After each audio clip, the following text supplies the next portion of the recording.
महाशिवरात्रि के मौके पर जहां शिवालयों में हर हर महादेव की गूंज रहती है, वहीं डीडवाना में यह मौका सांप्रदायिक सौहार्द का पैगाम देता है।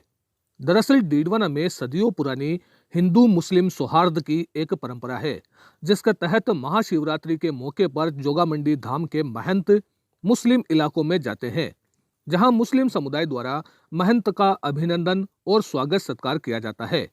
इस मौके पर महंत द्वारा प्रसाद के रूप में विशेष रोटी मुस्लिम समुदाय को दी जाती है।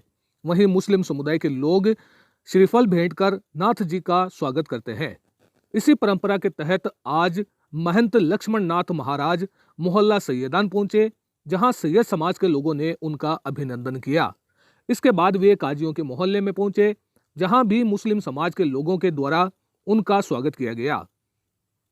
इस मौके पर महंत लक्ष्मण नाथ ने विशेष रूप से तैयार किया गया रोट लोगों को सौंपा।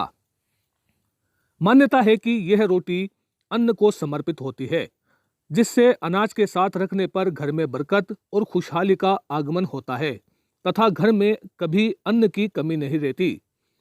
नाथ संप्रदाय के इस मठ की एक परंपरा यह भी है कि जोगामंडी धाम में जब भी नए महंत की नियुक्ति होती है, उसमें मुस्लिम समुदाय के काजी समाज की उपस्थिति आवश्यक रहती है। मुस्लिम समुदाय द्वारा नए महंत को पगड़ी पहनाकर और माथुर समाज द्वारा शॉल ओढ़ाकर नए महंत की नियुक्ति की जाती है।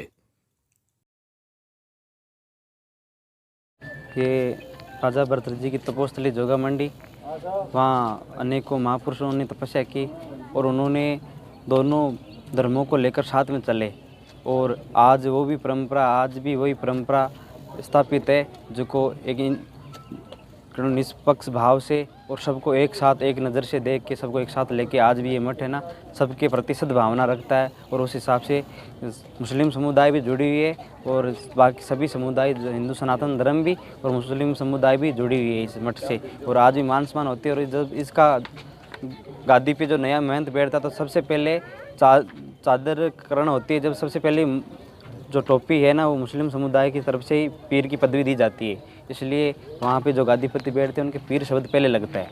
वो पातशाहों के समय से भी इसकी मान्यता है इस मठ की, और उन्होंने भी माना और आज भी लोग मान रहे हैं।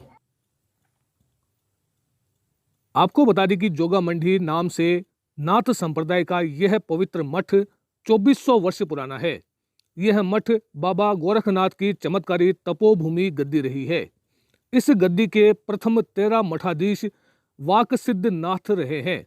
यहाँ पूजा विधान पूर्ण रूप से तांत्रिक पद्धति का रहा है। इस मठ का सिद्धांत सर्वधर्म संभाव का रहा है, इसलिए सदियों पहले हिंदू मुस्लिम समुदायों के पूर्वजों ने सद्भावना की जो नींव डाली थी वो आज भी बदस्तूर जारी है। दोनों समुदाय के लोग सौहार्द की इस परंपरा का पौराणिक तरीके से अनुसरण कर रहे हैं, साथ ही देश व दुनिया को भी सांप्रदायिक सद्भाव का संदेश दे रहे हैं।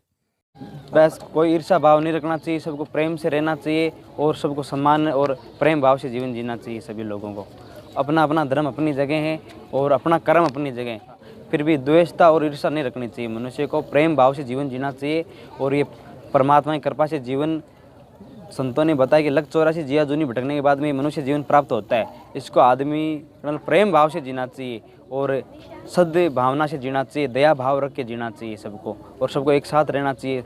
आया सो जाओ सी राजा रंग फकीर, कोई सिंहासन चढ़ चले कोई बंदे जाए जंजीर। तो ये इस संसार में जो भी मनुष्य आए तो सबको ही जाना है, कोई भी यहाँ अमर नहीं है, कोई भी राजा रंग फकीर जितने भी हुए ना सबको ऐसे मृत्यु ने एक दिन अपने चक्रव्यूह में सबको लपेटा है। तो सभी को ही एक ही गति है, सबकी परमात्मा ये तो बना दिया, ऐसा ईर्ष्या का भाव बना दिया लोगों के पास, द्वेषता पैदा कर दी। और क्या मतलब सभी को असलियत किसी को भी नहीं पता है कि मनुष्य एक जगह से आता है और एक ही जगह जाता है।